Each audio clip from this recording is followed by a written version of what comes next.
Sometimes it takes getting out of our day-to-day rhythm to encounter God. It's this paradox. God is fully present all the time, in every moment, in every situation, but sometimes it takes a shift in our perspective or the loss of our normal day-to-day grind to discover what was there all along. Something about going someplace different or experiencing something new jolts our brains into this new awareness. We gain the ability to see things we couldn't see before. This was certainly the experience of the children of Israel wandering around in the desert. They are simply looking to make their next meal. They're just worried about whether there was water to drink, whether they should have stayed in Egypt where they were safe or taken the risk to follow Moses to this unknown promised land. They're wandering around, but on that journey, they encounter the living God. God speaks to them from the mountain, gives them the 10 Commandments, the law that would provide the foundation for their entire way of life. They and we were never the same. We would like to think that the journey between Egypt and the Promised Land is a direct route. But there are important lessons that happen along the winding path that we tend to follow in life. Very often, God uses the process to help us meet him in a new way, to give our lives a new sense of identity and purpose. This is why Jesus called disciples to follow him, and then spent 3 years teaching them. It wasn't just that they needed new information. They needed a new way of life. They needed new self-understanding. They needed a shift in their experience and perspective so that they might be able to see what God was doing, how God had been doing it all along. Maybe this pandemic has done this for you in some way. You might think of a specific example where you see the world a little bit differently. Maybe you've encountered God in a dramatic way, or maybe you simply see things with new eyes. But here's the thing. We don't often volunteer to go through this process. Most of us would rather know where we are and exactly where we are going in life. When I was doing college ministry, I actually built a spring break mission trip on this very principle. We called it the Kentucky Road Trip Mission Trip. We ended up going to 3 states, but that's another matter. The catch was that 20 or so college students would hop in a van and have no idea where that van was going. They knew we would be gone about a week. They knew I was there to lead them. And all they got beyond that was just a little clue before we headed to the next spot or new destination. We ended up traveling to a church, to the Kentucky United Methodist Children's Home, and to the Appalachian Mountains, to the Henderson Settlement Ministry there. Though most of the students were from Kentucky, most of them didn't know about the places where we were going, and especially about the extreme poverty that they found not so far from home. I'll never forget a moment driving through the mountains, and I was looking over to see a farm, and one of the young ladies from Louisville had never really been out of the city. She noticed a large, round hay bale that was wrapped in white plastic. She asked me what it was, and I told her that it was actually a marshmallow farm. And that's how they harvest the marshmallows, from the marshmallow plants. And then they store them in a large, round marshmallow circle and roll them around. And she bought it. She believed me. Those kids learned a lot on that trip, and they ended up having a great time. But here's what you might be surprised about. You might think that a group of young college students with their young, pliable brains and their adventurous spirits would be thrilled to go on a trip when the destination isn't clear. The truth is, they almost drove me crazy asking questions they really, really, really needed to know. And especially at first, some of them just could not relax without a sense of what was next. And yet, there is something to submitting to that kind of journey. There is something to submitting to and trusting the process of God at work when we're not in control. There is something to giving up control intentionally And those students, like us, had to let go and let God. They had to learn to participate, not anticipate. And eventually, this became part of a formula that led to their encounter with God during that week. And that was the entire point. The point of any mission trip is not just what happens on that trip, but what happens after the trip. It is about who we are during that little short amount of time in that given week, yes, but it is mostly about who we are becoming as a result of the experience in all of the weeks that follow. It's that shift of perspective, a sense of who we're becoming, a new sense of identity, a clarity about God at work.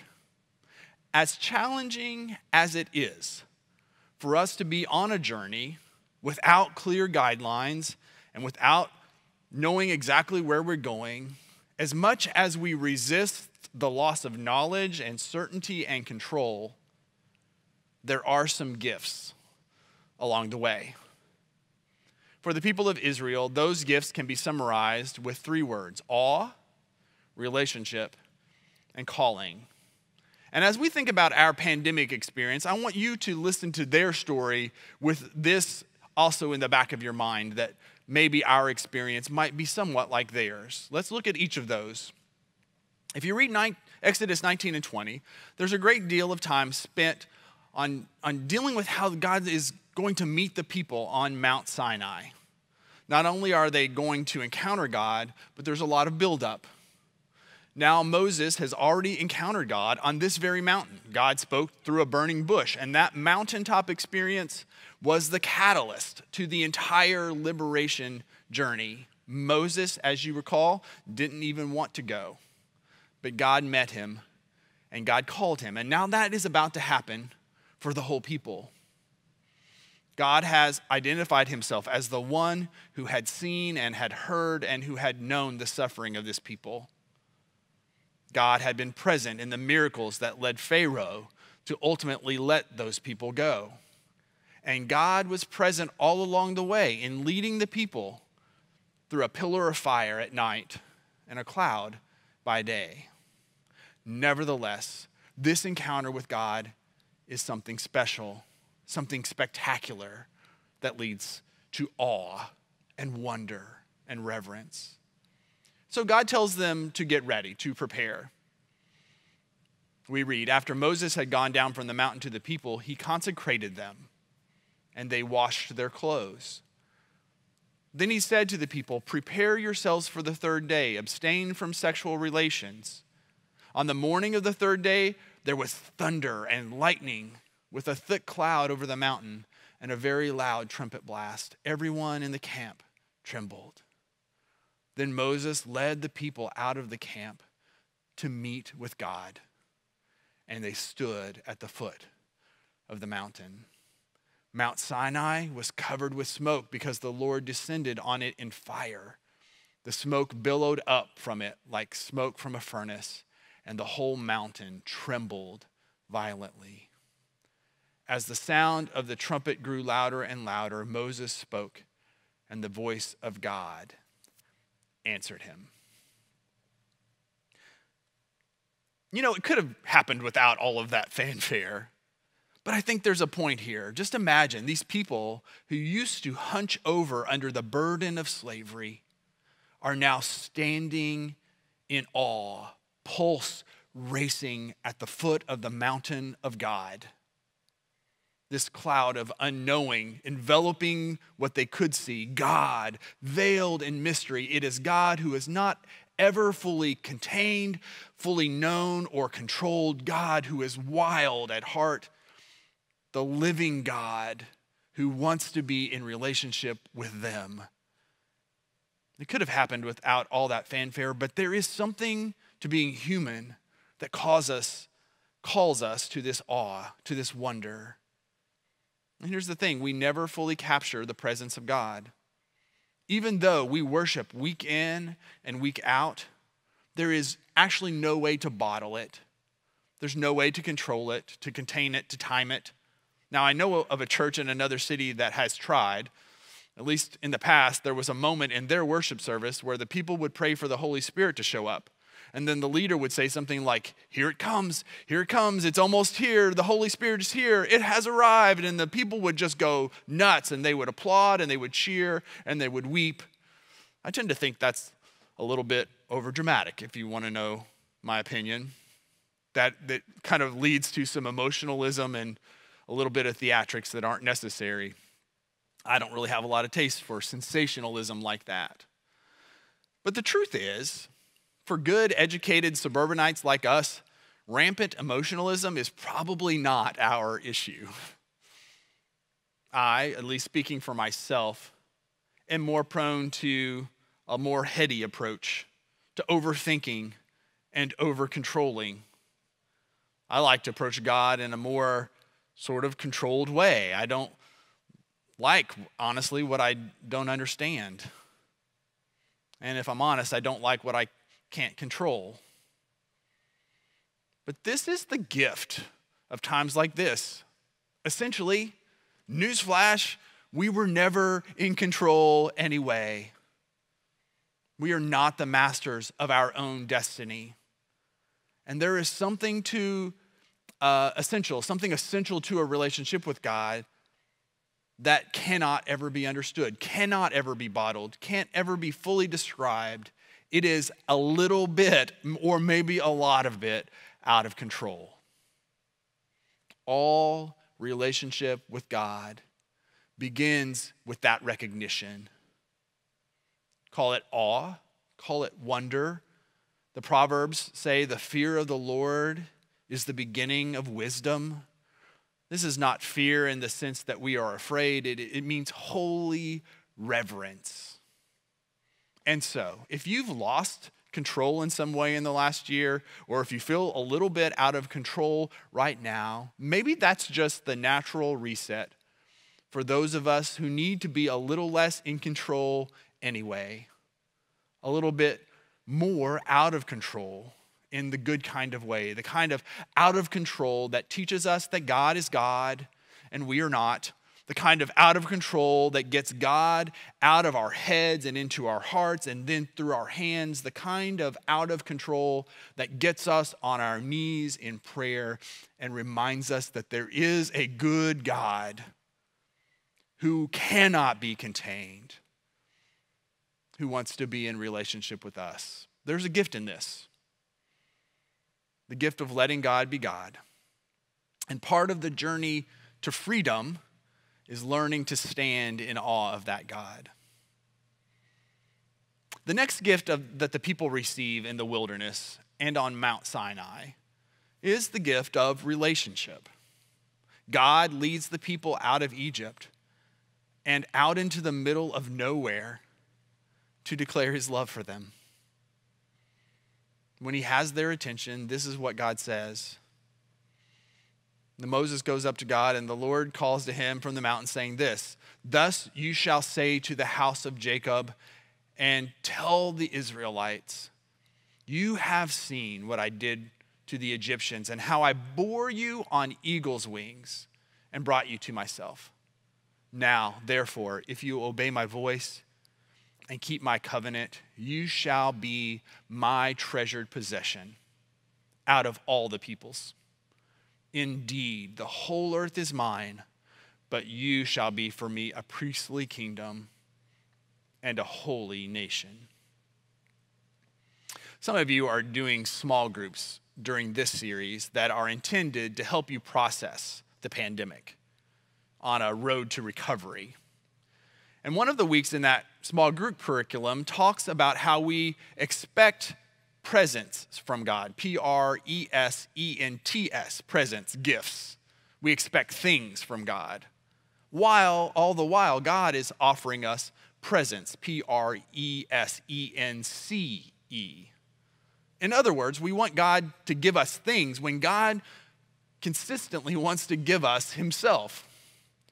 That small group curriculum asks this question: what presents, what gifts did you expect God to give you during this pandemic? In other ways of talking, maybe how did you expect God to fix things? What did you expect God to do? And how did God give you his presence, his himself instead? That question was really helpful to me as we went through that curriculum. It helped me realize that I expected a lot of things to go a certain way during the pandemic. And when they didn't, I felt like we needed to get things back under control. And that a lot of my frustration was that God wasn't meeting my expectations. It wasn't so much to do with the virus, it was to do with how people around me were responding, or how we needed to all get on the same page, or how people needed to act. I realized that I expected everybody to be calm, to put their nose to the grindstone and do what they needed to do. And then I realized that that was mostly about me. That had to do with my anxiety, what I was afraid of, my baggage. And I realized that a lot of the reasons I wasn't experiencing God's presence in the last year is because I was frustrated, angry, griping, grumbling, frustrated that things were not going the way I wanted them to go. Maybe you can relate to that. God does not always give us what we want, and that is a mystery. But God does always give us himself. And it turns out that this is what we want most and need most anyway. Julian of Norwich writes, God of thy goodness, give me thyself, for thou art enough for me, and I can ask for nothing less that can be full honor to thee. And if I ask anything that is less, ever shall I be in want, for only in thee have I all. There is an element to the last year in which God has been giving himself to you. I can guarantee it.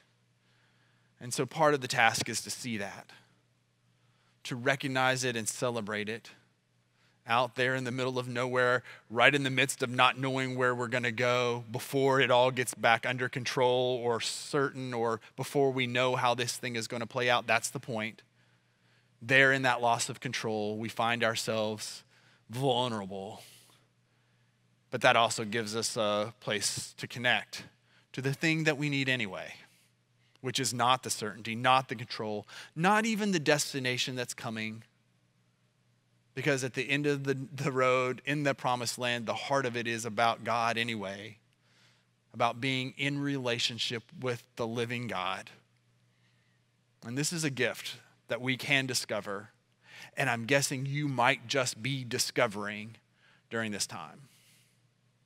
The third gift along the way is the gift of a calling. Now that's a little bit of a misnomer. It reminds me of staff kind of reality. A few years ago, we gave the staff a gift, and it was a book that we were all going to read together. It felt more like a job, actually, than a gift. And some of the staff members, including Megan Davidson, let us know about it. It seems very much not like a gift and more like a task. And in some ways, the people of Israel experienced the same thing. In fact, in many ways, the disciples of Jesus experienced the same thing. And in many ways, we do as well. We come kind of looking for how this is going to help us get life under control. And what we discover is that we never get life under control, and that it was never about us to begin with. God gives us a job, a task, a calling, a responsibility. We might say that God gave the people of Israel a new purpose, a new identity, a new role, a new responsibility in the world. If they will obey him, if they will be his people, life will go well, not only for them, but they will be a special treasure for the whole world. They themselves will be a gift to God's creation. This is not just special privilege. It is also special responsibility. In fact, right there on the mountain, in the midst of their worship, that worship is transformed into worshipful work. God gives them the law. God gives them guidance and boundaries to know what it means to be in relationship with him, so that they can also be in relationship with each other and establish a way for the world to be. The people of God will now learn the ways of God.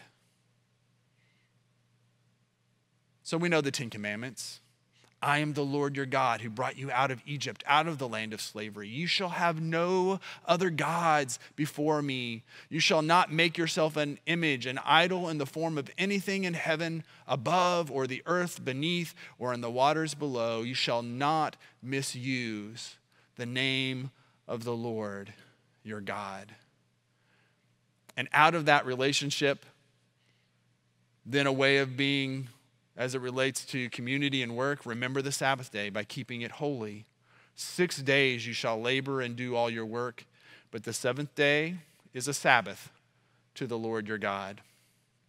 And then some guidance on how to have boundaries, have a foundation to relate to one another. You shall honor your father and mother, and you shall not murder, you shall not commit adultery, you shall not steal, you shall not give false testimony. You shall not covet your neighbor's property. The most important thing that we can say about those 10 commandments is that they can be boiled down to the 2 rules that Jesus gave us. Love God and love neighbor. The first few commandments, the first 3 or the first 4, are about loving God. The fourth one makes the transition so that the last commandments are about loving our neighbor. Those 10 commandments which God gave Moses on the mountain become the parameters for life with God, the foundation, the boundary markers for living with God and with each other. They are a calling, a responsibility. The 10 commandments tell us what a relationship with God and neighbor looks like, and also what it doesn't look like.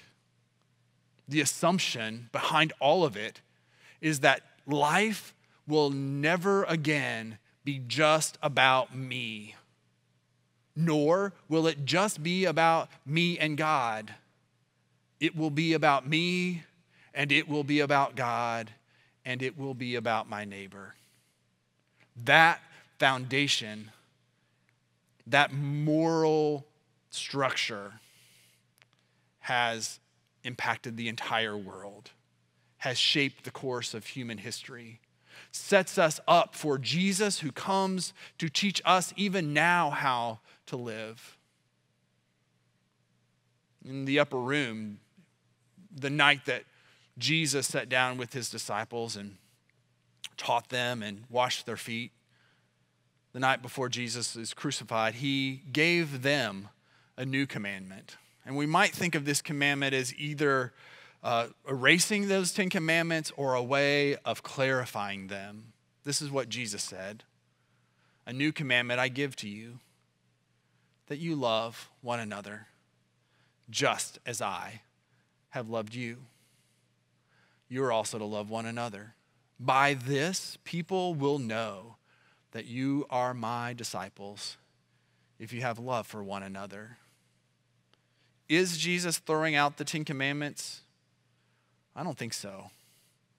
Instead, he's making clear what those 10 commandments are all about. Understanding life in terms of God and self and neighbor. Jesus is interpreting the journey that those disciples will go on through the lens of love. Answering a call to engage the world as part of our relationship with God. We are all on a journey in which we can't know for sure where we are going. We're looking for guidance. The 10 Commandments, not a bad place to start. The words of Jesus and sort of bringing it down to that crystal clear focus, also not a bad way to proceed. And there is a gift in that. When so much has been sort of stripped away, and when so much seems unclear, this provides all the clarity that we need. As Paul would later write to the Galatians, the only thing that matters is faith, expressing itself in love. And even in the midst of a pandemic, we're called to answer that call.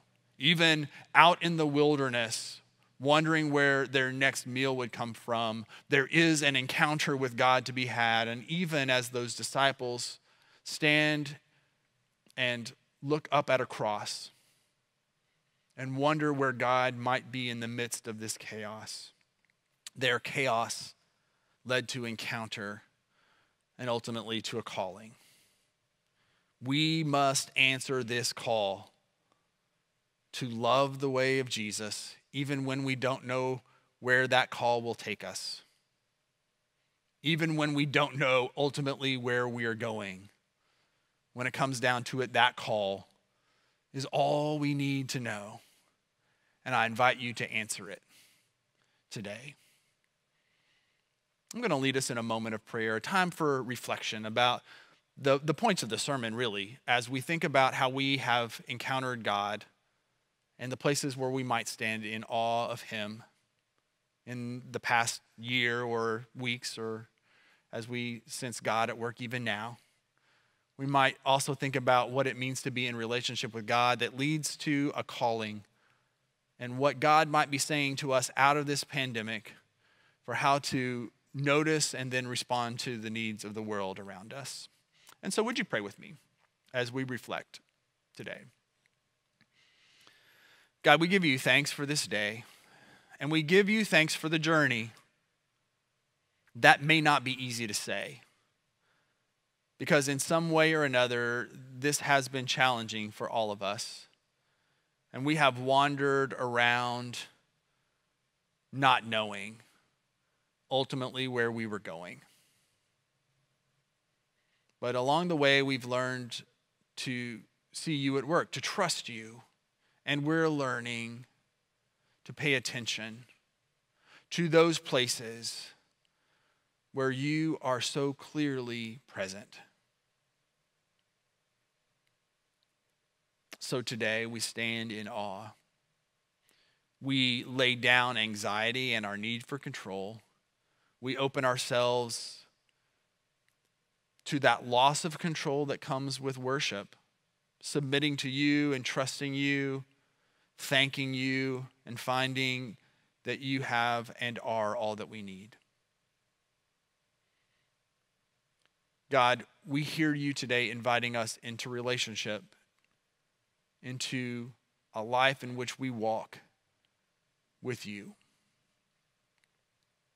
We confess that we've walked our own way, and our confusion or our control issues have led us away from you.